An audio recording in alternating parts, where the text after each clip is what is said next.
राम मंदिर में कथित चढ़ावा हेराफेरी मामले को लेकर सियासत और बयानबाजी का दौर अभी भी जारी है। केंद्रीय मंत्री और लोक जनशक्ति पार्टी रामविलास के राष्ट्रीय अध्यक्ष चिराग पासवान ने एक बार फिर इस मुद्दे पर अपनी स्पष्ट प्रतिक्रिया दी है। उन्होंने कहा है कि करोड़ों राम भक्तों की आस्था से जुड़े इस मामले में दोषी चाहे कोई भी हो, उसे किसी भी कीमत पर बख्शा नहीं जाएगा।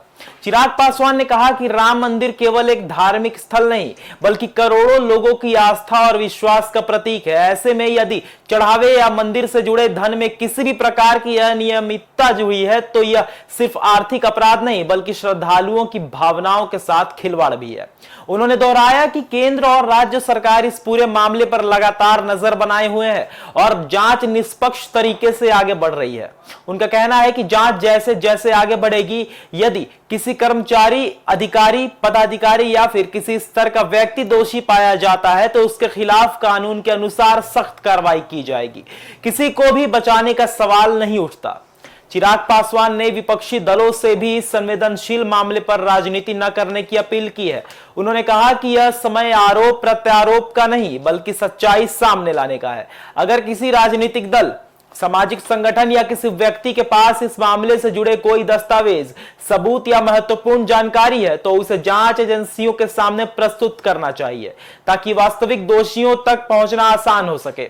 उन्होंने यह भी कहा है कि आस्था के विषयों को राजनीतिक चश्मे से देखने के बजाय समाज और राष्ट्रहित को प्राथमिकता दी जानी चाहिए।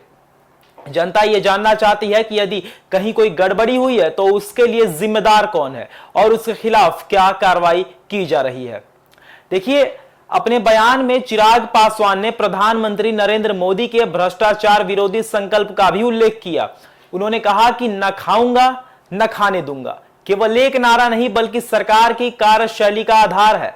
उन्होंने कहा कि न खाऊंगा न खाने दूंगा केवल एक नारा नहीं बल्कि सरकार की कार्यशैली का आधार है। इसलिए धार्मिक संस्थानों समेत किसी भी सार्वजनिक व्यवस्था में भ्रष्टाचार को किसी भी हालत में स्वीकार नहीं किया जाएगा। फिलहाल इस पूरे मामले में जांच एजेंसियां अपना काम कर रही हैं और अब सभी की निगाहें जांच की अगली रिपोर्ट तथा संभावित कार्रवाई पर टिकी हुई है। धन्यवाद।